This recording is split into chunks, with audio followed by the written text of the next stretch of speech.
Rules of debit and credit. बच्चों class 12 बच्चों को बड़ी कंफ्यूजन होती है कि किसको डेबिट करना है किसको क्रेडिट करना है। ये डिपेंड करता है हमारे नेचर ऑफ अकाउंट पे। दो नेचर है, एक ट्रेडिशनल रूल होता है डेबिट एंड क्रेडिट का, एक मॉडर्न रूल होता है। मॉडर्न रूल तो बेटा बिल्कुल सिंपल है, क्लियर।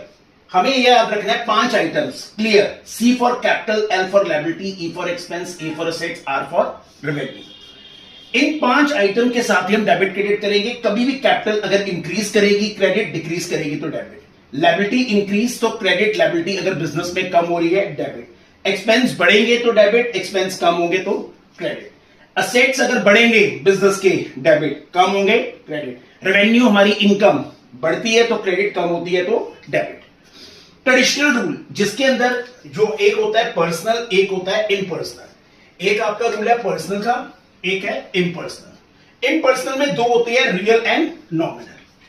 पर्सनल का रूल होता है डेबिट द रिसीवर। अगर बिजनेस ने किसी से भी पैसा लेना है उसको डेबिट करो, जिसको भी पैसा देना है गिव क्रेडिट। मतलब लेना है बिजनेस ने, डेबिट देना है तो credit. Real debit words coming, credit word goes out. जो भी चीज बिजनेस में आ रही है वो डेबिट होगी, जो भी चीज बिजनेस से जा रही है वो क्रेडिट होगी। Nominal debit all expense and losses. Business में जितने भी एक्सपेंस एंड लॉसेस होती है वो सब डेबिट होंगे।